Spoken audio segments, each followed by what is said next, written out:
Welcome to Transit Unplugged. Hi, this is Tris Hussey, editor of Transit Unplugged, and welcome to a special summer holiday edition of the show.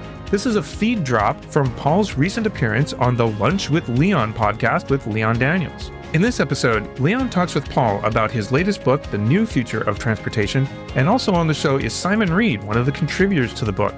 This is a great episode. We hope you enjoy it. And make sure you check in the show notes for a link to Leon's podcast so you can subscribe. And now, on to the interview.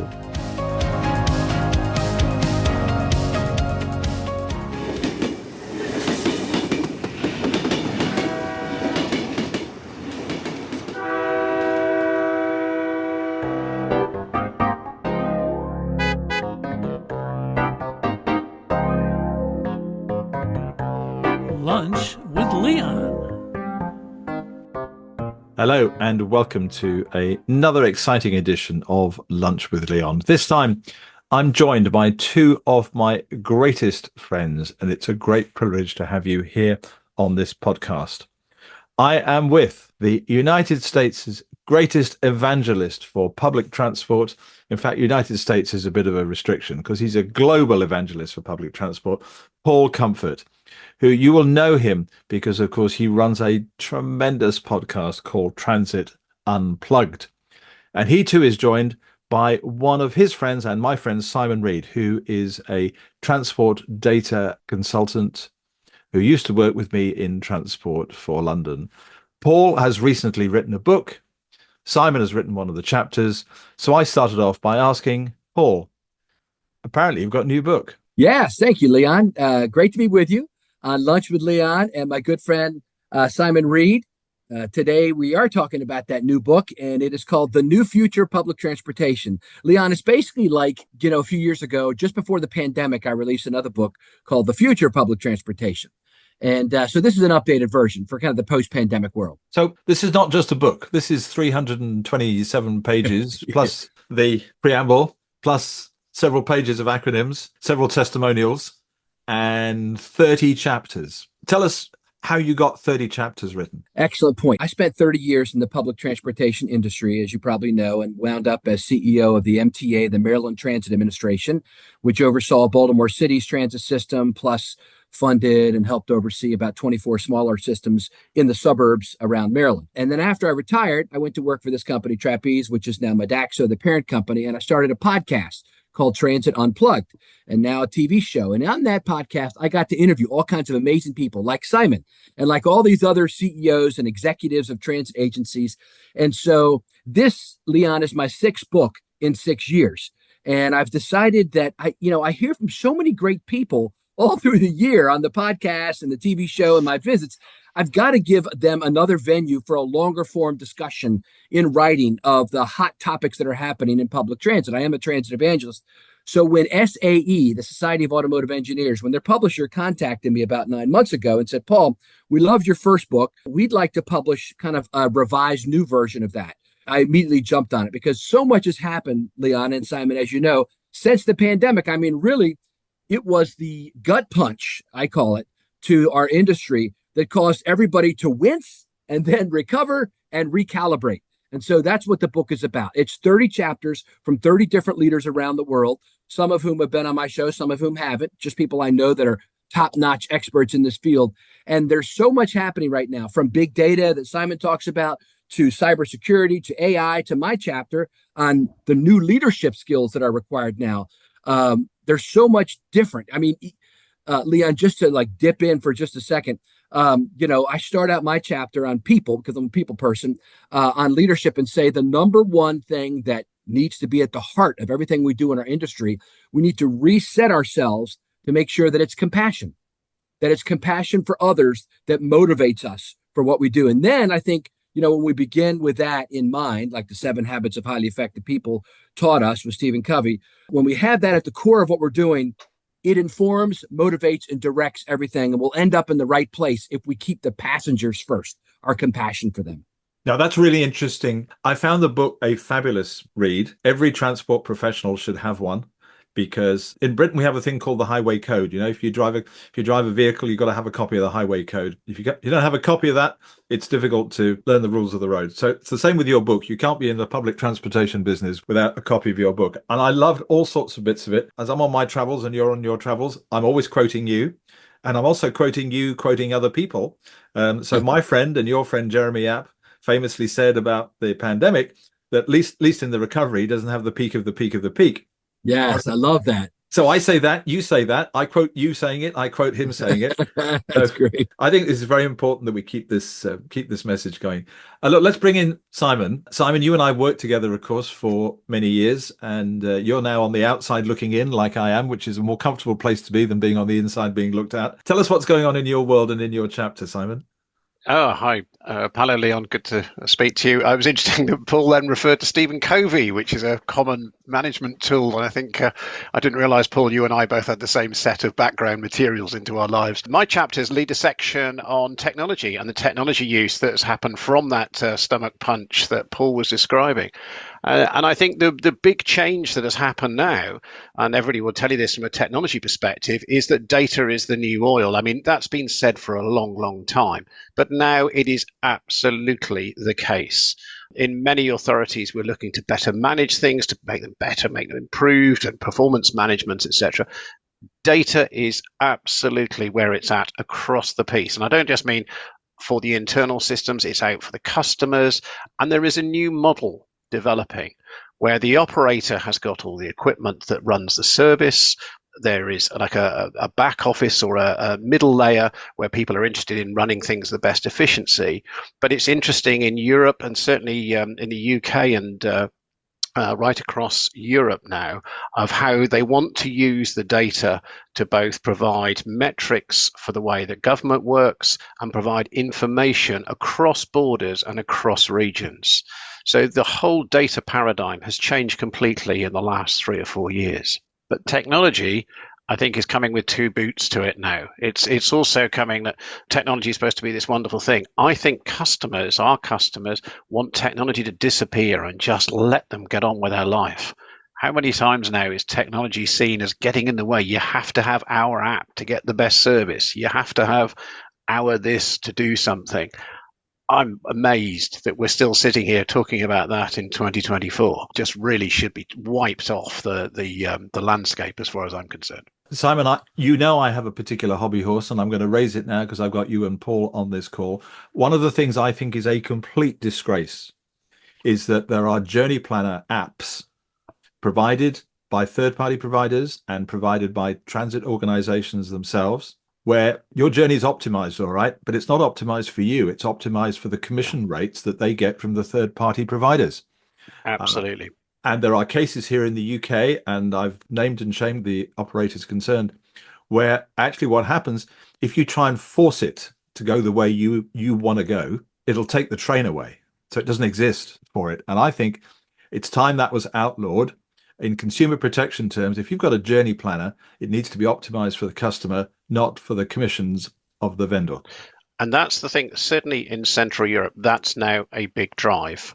The delegated authority MMITS rules that have come out is encouraging central governments to get together and provide a data platform where all that data is common.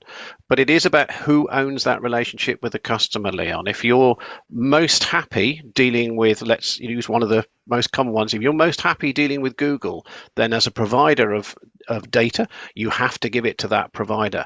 But it's how that data is then used and who gets the benefit. And it really comes down to who owns the relationship with your customer now, rather than the technology platforms which it used to orbit around. And I think we have one other thing too, which is I've been involved recently in the argument with the owner of some vehicles about whose data those vehicles are generating belongs to, because the manufacturer says that's our data. And the operator says, hang on, I bought this vehicle. It's my driver. It's my energy source. And they're my customers. Therefore, it's my data. The European directive has outlawed that and says, no, it's to do with the public realm. Indeed. It actually specifies it in there. And I think that trend will grow. Indeed. So, Paul, you won't be surprised to know that I've more familiar with the early chapters of this book than the later chapters of the book because I'm reading it in sequence. I loved Karen Philbrick and what she talked about with the labor shortages. And we also learned, did we not, about cybersecurity and all sorts of stuff like that. So in the US, how is the labor situation? It's gotten some better, thankfully. It's just weird, Leon. It's like after the pandemic, when there was so much money going out to people, whether it was through enhanced unemployment benefits, whether it was through, there's a lot of increased Social Security benefits going out now in America to people with disabilities, as well as regular people who have hit the age. And a lot of other people have gotten into the gig economy where they're doing part-time work on the side, or maybe as their main work. And so after the pandemic, so many of our skilled laborers, when it comes to maintenance shops, retired. And so many of our drivers dropped out of the labor force. It was difficult to get back basically to where we needed to be. As a matter of fact, some places like in Denver even had to postpone changes to their bus route systems because they couldn't get enough drivers or operators to do it. But that seems to be waning some now. There's been a major increase in the base wage for bus drivers across America. I haven't done an analysis of it, but I would say in most places I've talked to, wages have gone up sometimes $5 an hour on average as a starting wage. And so significant increases to more living wages, which I'm not opposed to. I mean, I think the work that people do, especially in my mind, paratransit drivers, people that work with people with disabilities, they have been severely underpaid for years. And when their work is very challenging, when they're in direct, hand-to-hand working with people with disabilities. So it's gotten some better, though, thankfully. Yeah, it's interesting you should say that because here we blame the labor shortage in transportation on COVID and Brexit. Well, you didn't have Brexit. So the situation here, of course, is that the people who are Remainers blame Brexit and the people who are Brexiteers blame COVID. Okay. But of course, the way I see it, we're always looking at the wrong problem here. Just picking up on your point about a decent wage. There aren't many jobs in the world, and driving a bus is one of them, where you're going to be working shifts, where you're going to be a lone worker. You're going to be on your own. You're dealing with the public. You're dealing with other road users. You get all of the medical and health issues that comes with basically sitting down for 8 hours, 10 hours a day, maybe not eating properly, not hydrating properly. You get a risk of being punched on the nose or worse. And you're going to be working at the hours that most people want to be resting because that's when they're traveling. And compared with, for example, the driver of a train who can do his entire shift without meeting a member of the public and without having to deal with any other traffic apart from the signals and so on. That means for me, bus drivers are very, very underpaid. And the problem is not about the pay, really. The problem is that the passenger, so I'm just quoting here in London, the passenger only wants to pay £1.75. So I put forward, I think, a really radical proposal. I put forward that the single fare for the London bus ride should be the same as a medium latte in Starbucks. Because if you're going to pay £3.75 for a paper cup with some hot water and some coffee in it, you sure as hell are going to pay £3.50, £3.75 for a bus ride, which is providing you with a skilled driver, a frequent service, £500,000 worth of equipment and so on. So the disconnect for me is actually there's not enough income into the system rather than the cost of providing the labor. Yeah, I think a lot of people would agree with that. There was a movement coming out of COVID here in the U.S. to go to zero fares, and places like Kansas City led that effort. That is pretty much petered out now that the federal subsidies of public transit agencies have dried up. You know, there was 3 big tranches of funds coming out of the U.S. federal government, unprecedented, but it subsidized public transit across America on their operating dollars, not the capital. They've always had capital money, but that's all dried up now. There's no more coming. And so many transit agencies are actually looking at just what you said, Leon, not going zero fare, but instead actually raising fares. There's 2 chapters in the book that actually deal with this. Noah Berger, my friend outside of Boston, runs a system called MEVA, and they went zero fare, and they've decided to stay zero fare, and it's working for them. Rich Sampson, the head of the Southwest Transit Association, wrote a chapter on the future of faring.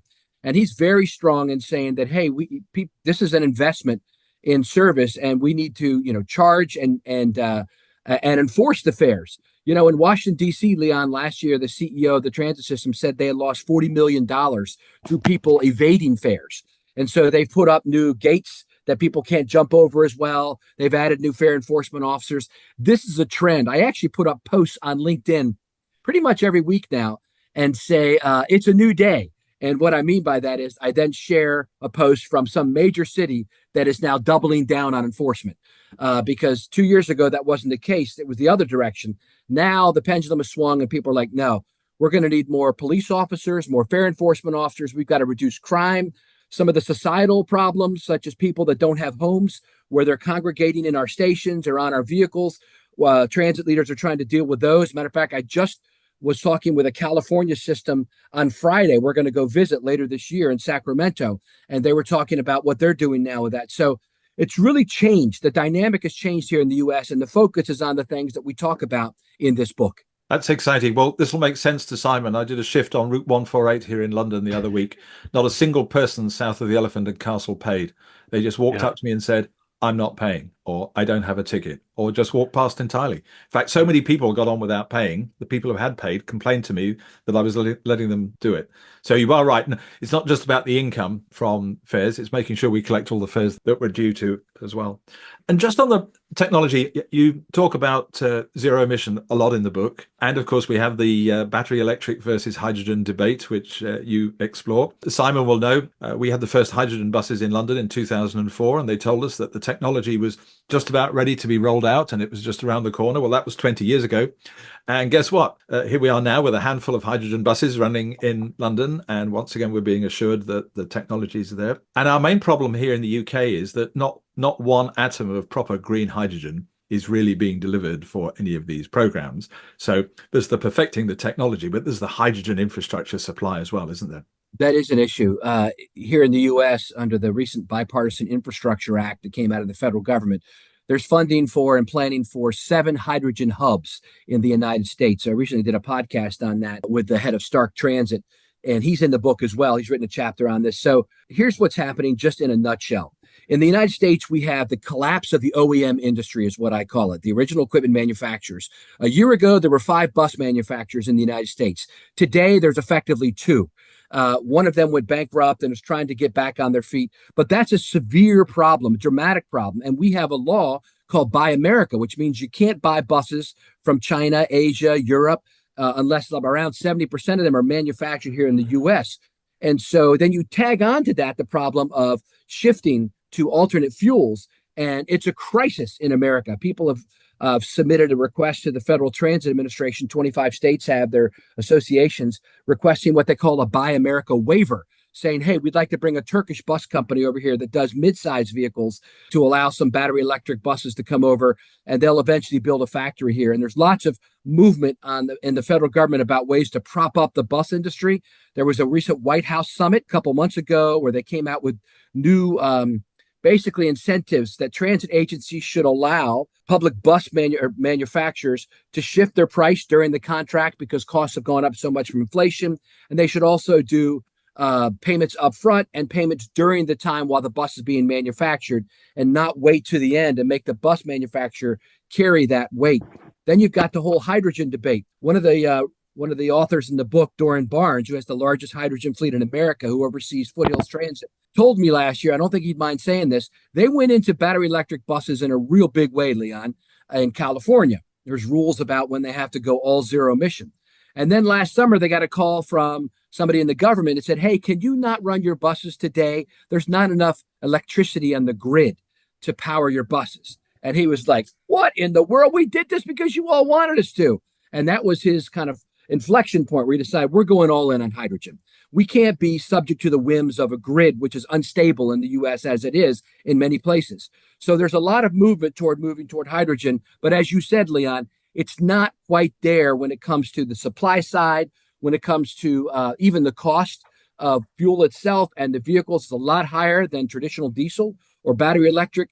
I'll close with this. The head of UITP often says public transit is clean no matter how you look at it, whether it's fueled with diesel, electric, or hydrogen, or CNG, compressed natural gas. It takes off hundreds of cars off the road for every bus or two. So don't mistake it. It's clean already. We're talking about improving something that's already pretty good. Indeed, except in the binary world of politicians, diesel bad, electric good. Yeah, that's right. That's politics for you.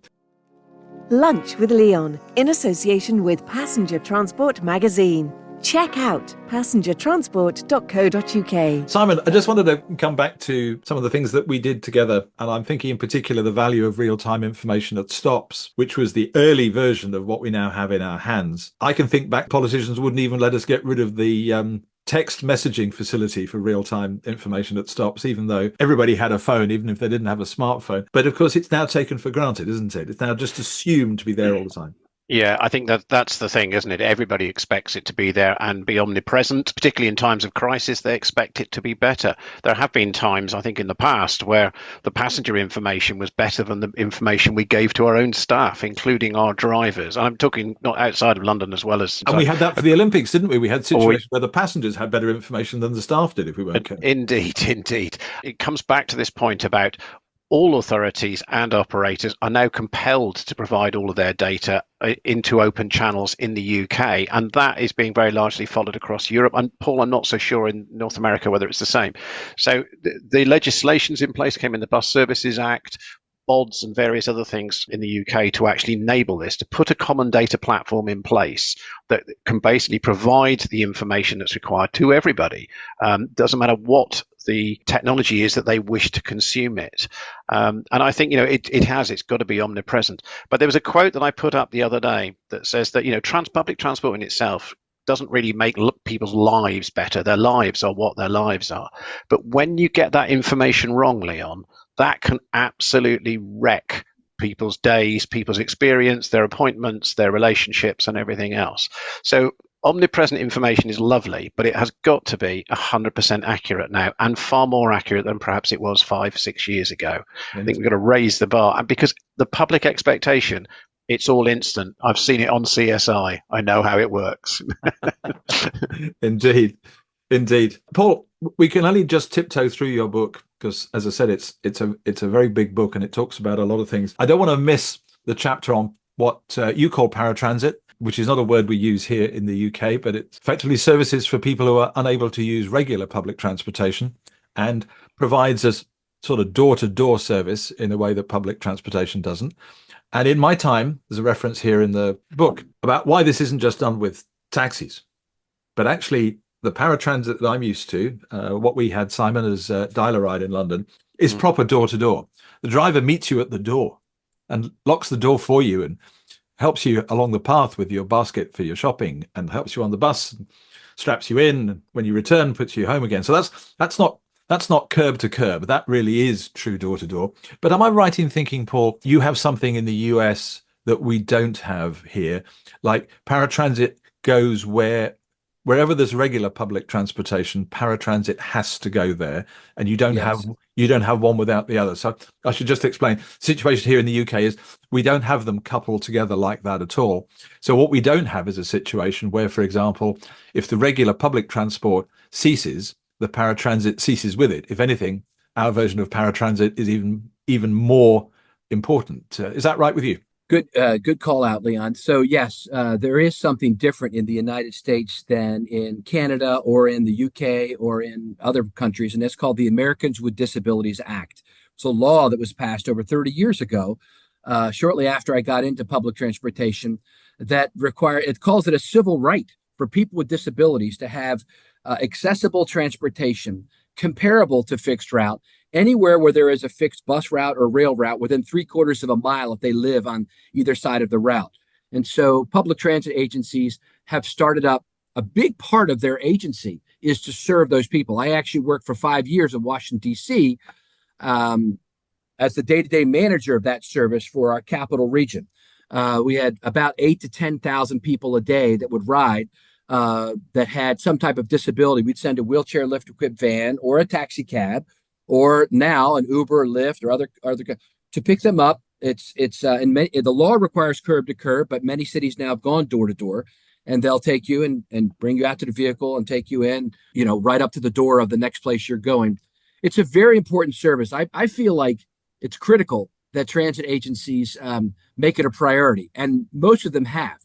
Let me give you a quick example. In Baltimore, where I was the CEO, I had an $800 million operating budget a year. We had around 320,000 passengers a day only 6 to 8,000 that were people with disabilities. But we spent $100 million a year on that budget. The costs for those trips were tremendous. 100 million. So we were spending 1/8 of our budget on 1/40th of our passengers, and that is treating the people with disabilities with the care they need, and making sure that. But the service has gotten very expensive in a lot of cities now, Leon, in America.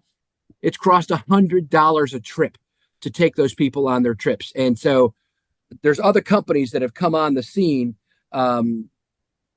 I mentioned Uber and Lyft. There's others like Silver Ride and Userve and others here in the U.S. that are dramatically dropping that cost by allowing them a Uber model where somebody will drive their own car. They've been trained, they've been drug tested and background checked in some of the cases in some companies. Others they don't have that, and they pick them up. So yeah, paratransit is critical, important. People probably couldn't get around at all without our help, and so it's a big part of what we do here in the U.S. Indeed, indeed. Now, the other one I was going to, which I loved reading about in the book, which is about the future of high-speed rail, because this is going to take a bit of a run up to this. I'm excited about the future of high-speed rail in the US, but before I get there, I'm thinking about Los Angeles and the LA 2028 Olympics, and you already referenced the number of homeless people. The last time I did a train ride from downtown Los Angeles to Anaheim, there wasn't a car on the train that didn't have homeless people sleeping in it, which was unbelievable, and in the transit stations and of course in the streets. And this is a big problem. I know you're working with the LA 28 people like I am, and the numbers of homeless people in Los Angeles is a problem for humanity, and it's certainly a problem for the Olympic Games, isn't it? There's a big effort obviously put on whenever the Olympics come to a city. I'm working starting to work with the folks in Brisbane. My good friend Samantha Abedira, who's in the book, also they have some Olympic type things coming their way in a few years as well. We hope to go there in November. Then I'm going to see you there, actually, in that case. The big problem for Brisbane, of course, is unlike all the rest of us, they got 11 years instead of 7 years. That's right. And of course, in the case of London, we got 7 years, so we were pouring concrete on day 2. Whereas in Brisbane, they've known about this since 2021, and they're still working out which way is up. So yeah, it helps to have a longer distance. The big thing that's happened here in the U.S. on high-speed rail is the advent of a company called Brightline Trains. Yes, Brightline is privately funded, and your old pal Andy Byford's over here with Amtrak working to try to get them some high-speed rail. But the private sector's already stepped up. They've got an amazing service from Miami to Orlando in Florida, and they've broken ground or cut the ribbon or something. Las Vegas.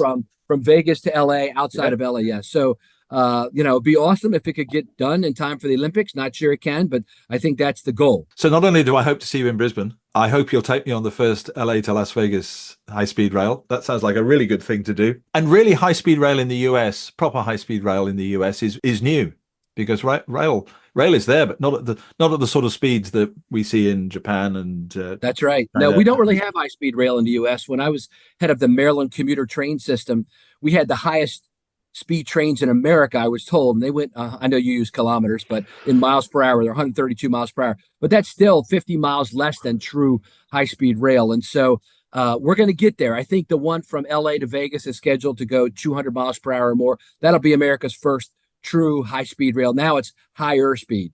But as you mentioned, you ride now trains, you're happy if you can get to 80 miles per hour for any long stretch of time. They're trying to improve the Northeast Corridor, Amtrak is, et cetera. But yeah, we've got a long way to go. But we're in our last few minutes, Simon and Paul. So let's play with this one. So we've got a general election coming up, and you've got a presidential election coming up. I wonder, why don't we just fast forward to the end of our next government, which will be 2029, and the end of the next presidency, which I think will also be 2029. So what's transportation going to look like in 2029? Simon? Oh, I've got hooked on that one, haven't I? Will HS2 actually come all the way into London by 2029, or will it still be at Old Oak and there'll be lots and lots of arguments? My fear is that it will only end in Old Oak Common and will never get any further.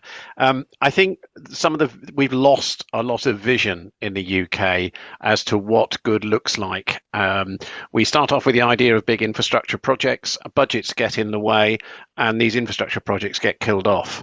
I don't know complete rights and wrongs and otherwise of HS2 and other such projects, but it has repeated time and time again. Once they've been built, we all love the services and they improve our lives dramatically. But we don't have brave enough politicians who are actually going to set a course and say, this is what we're going to do and see it through. It tends to be something that is put onto the shelf and is used as a political pawn thereafter. Paul, please tell me it's different where you are. This is strictly my opinion here, what I'm going to say. I think that we're shifting away from how transit is funded in the U.S. and one way or the other, we'll move away from just the traditional gas tax and we'll move more to a road charging where you're charged by the mile that you drive the road. Depending on who's elected, it may go faster or slower. I think we'll also have more autonomous vehicles, more AI in transportation, regardless of what happens. There'll be more contracted out work. Right now, America is big in contracting out paratransit, unlike London and in the UK, where so much of your fixed route work is outsourced. I think that's going to happen more here in the US to bring in the expertise of private companies. I think also that depending on who's elected president, one of them will double down on oil. He says drill, baby, drill, and there'll be more diesel funded. There won't be any funding coming from the federal government or as much for zero emission. The other is elected, there'll be more funding for zero emission, hydrogen, battery electric, those kind of things.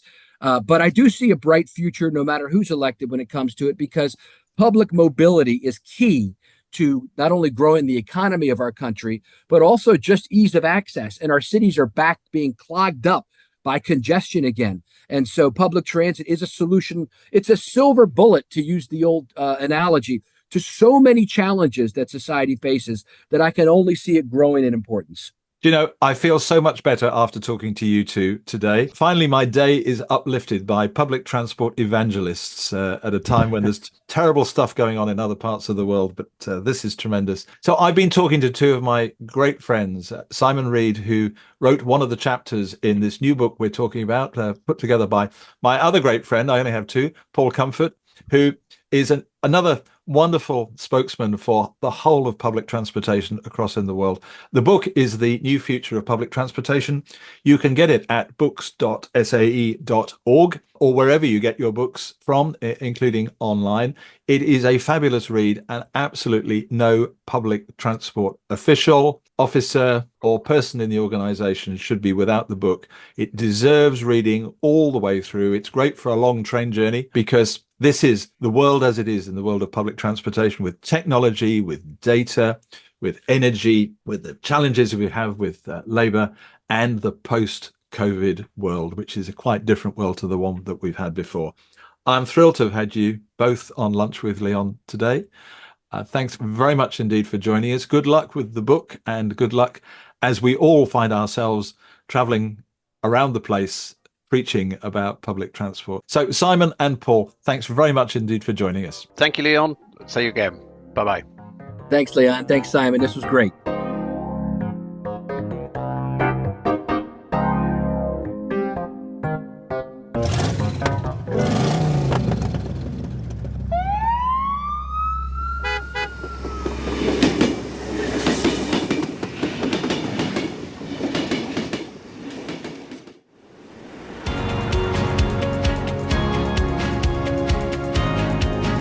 Thank you for listening to this special episode of Transit Unplugged, and thanks to Leon Daniels and the Lunch with Leon podcast for sharing his episode with us. Coming up next week on the show, Paul is talking with Ron Kilcoyne. Now, he's a former CEO of several transit agencies, but now he's a researcher into transit itself. And he's going to talk about his research on how to increase ridership and just what the levers are to pull to do that. Transit Unplugged is brought to you by Modaxo. At Modaxo, we're passionate about moving the world's people. And at Transit Unplugged, we're passionate about telling those stories. So until next week, ride safe and ride happy.